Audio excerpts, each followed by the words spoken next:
plus de solution. Ceci ramenait aussi à une opposition souvent de salon de communiqué, dans une situation critique où les gens pensent plutôt à leur personne ou à se couvrir.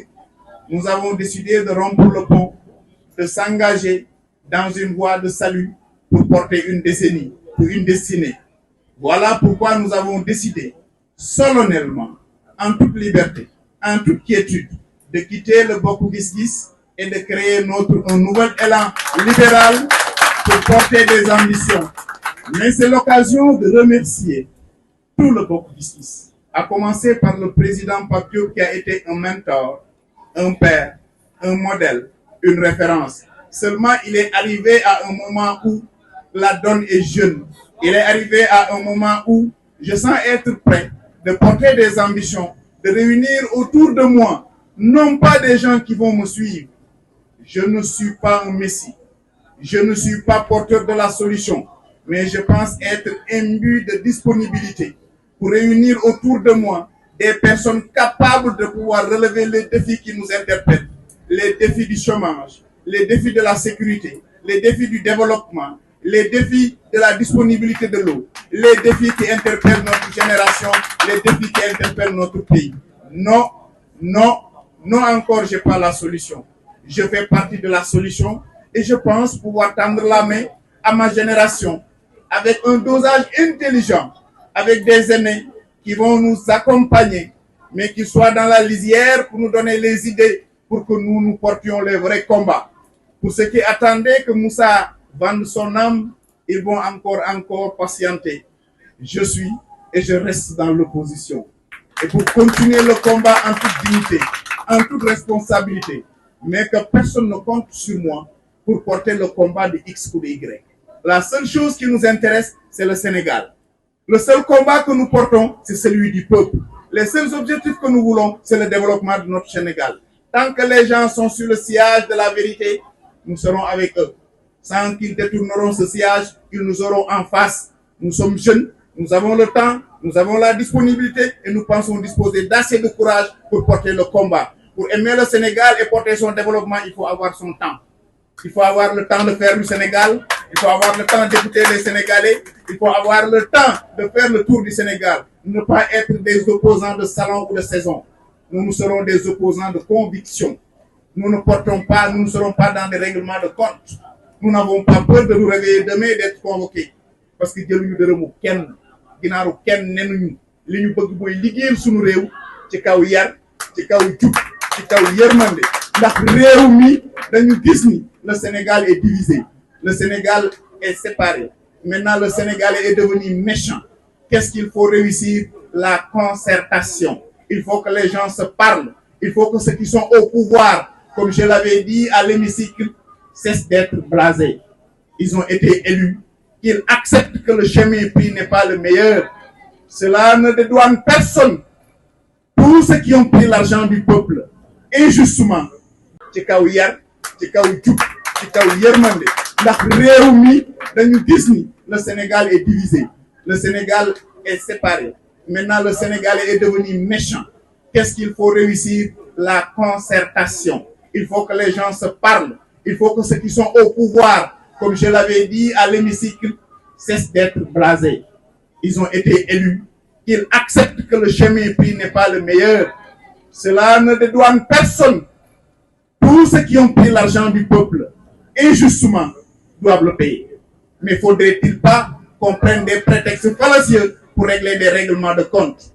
L'opposition d'aujourd'hui, c'est cet hivernage catastrophique. Comment faire pour apporter des vivres de soudure au monde rural? L'opposition d'aujourd'hui, c'est cette jeunesse désemparée qui est en train de prendre les pirogues pour aller à l'extérieur. L'opposition d'aujourd'hui, c'est qu'à 2 jours du mois de Ramadan, les prix flambent. L'opposition d'aujourd'hui, c'est que le Woyofol est devenu iscam. L'opposition d'aujourd'hui, c'est que nous n'avons plus d'emploi. Et pour régler ce problème, il y a ce qu'on appelle la gouvernance moderne. Et dans la gouvernance moderne, elle se fait par concertation. Il ne faut exclure personne.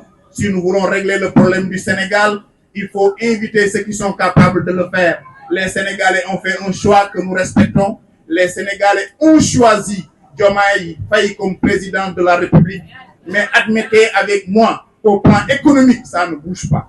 Admettez avec moi qu'au plan des investissements, ça ne vient plus. Admettez avec moi que les partenaires au développement ralentissent. C'est parce que la méthode utilisée n'est pas la meilleure dans ce monde où il faut faire avec concertation, avec négociation. Je vous rappelle qu'en Algérie, il a fallu 30 ans pour que l'argent, disent-ils, qui a été détourné, soit retourné. Au Nigeria, il a fallu 40 ans pour le faire. Si nous avons des méthodes de négociation pour que le dû, s'il y a dû, soit rendu pour le peuple sénégalais, je le souhaite vivement. Au lieu de crier sur tous les toits, appeler les bailleurs de fonds et créer des slogans vides, le peuple a besoin d'être aidé. Le peuple a besoin qu'on parle son discours et nous voulons être du côté du peuple pour porter sa mission, pour aller à la conquête des pouvoirs à partir de la cité capverdienne, à partir de Dakar Plateau, pour faire le tour de tous nos différents quartiers, pour aller saluer les dignitaires, parler avec eux et porter des ambitions pour notre Sénégal. Tel semble être l'essentiel de notre discours. Nous ne serons pas dans une logique de telle est la solution. Dans un pays dynamique où les vérités d'aujourd'hui sont différentes des vérités de demain, où les réalités exogènes nous échappent, où même les vérités endogènes sont complexes, il serait pour toutes les ambitions dans notre commune, ensuite au niveau du département, ensuite au niveau du Sénégal et de l'Afrique, pour dire le monde. Le plan Hamneni, responsabilité, nous sommes prêts à les porter. Mais je répète et j'insiste, notre différence avec beaucoup, c'est que nous sommes conscients de nos limites, que nous avons besoin d'être formés, nous avons besoin d'être encadrés, non pas par des laudateurs qui diront tout ce que nous avons dit, c'est bon, non. Des gens qui sont pointus en droit, des gens qui sont pointus en économie, des gens qui sont pointus en culture, pour que la somme de ce que nous avons puisse servir à un programme viable pour porter le véritable développement du Sénégal, en s'abreuvant de ça que nous avons de plus fort, nos religions. Voilà pourquoi nous préférons être des talibés chiites. Nous ne sommes pas des complexés. Nous sommes de Touba, nous sommes de Ndiassane, nous sommes de l'église, nous sommes de Mamli Mamoulaye, nous sommes de Kaolack, nous sommes de Ziguinchor, nous sommes de Thiénaba. Oui, nous voulons nous arc-bouter de ce que nous avons de plus essentiel de notre culture, de notre religion, et combiner ça avec ce qu'il y a de plus high-tech en termes de modernité pour porter le nouveau développement, proposer le nouveau modèle du Sénégalais, décomplexé, mais imbu de ses valeurs pour aller à la conquête de ce monde. Voilà pourquoi on se déclare des talibés chiites pour porter le développement. Tel a été l'objet, la quintessence de notre rencontre aujourd'hui, ici, là et maintenant, et on tend la main d'abord à la presse, sans laquelle aucune communication n'est audible, qu'elle puisse porter notre communication, mais on les attend aussi sur les critiques et suggestions, parce que c'est des gens avec qui on a fait les bancs d'école, parce que souvent on parle d'elles, on pense que c'est des gens qui ont échoué et qui sont sûrs. Oui, il y a à assainir. Au-delà de la presse, nous tendons la main à nos aînés. Il y en a beaucoup parmi nous qui ont des parents retraités, qui sont encore disponibles à porter des visions. Mais je voudrais rendre un vibrant hommage au monde de l'enseignement. Parce qu'aucun pays ne peut se développer si son enseignement n'est pas en bonne santé. Dire aux centrales syndicales qui sont en grève, qui veulent aller en grève, de patienter encore. J'espère que mon appel sera entendu par le président de la République, puisqu'il n'a pas de marge de manœuvre. La seule conséquence aurait été sa démission. Mais à défaut qu'il invite ceux-là qui ont des solutions pour proposer des solutions pour sortir le Sénégal du goût de Guimounek. Le Sénégal n'a jamais été aussi mal et constitue les responsabilités. Je veux être très clair. Travailler le Sénégal ne nous empêche pas de faire la réduction des comptes. Les deux peuvent aller ensemble, mais vouloir faire de la réduction des comptes un programme, c'est avouer que tout ce que vous nous aviez promis, vous n'en êtes pas capable de le faire. Et nous serons en face de vous pour vous le dire. Si vous le faites bien, vous aurez nos encouragements. Si vous le faites mal, on vous critiquera et on va proposer mieux et plus pour porter le Sénégal vers le devenir, pour devenir meilleur. Li mo don li nga xamone mom lañ bëggoon andi ci kàddu pour yeggee ko sur ma baaxee rek j'enseigne un peu avec le wolof pour ceux qui sont intéressés avant de venir aux questions. Juste 3 minutes. Di wax ni bésu tey bii ñu daje fii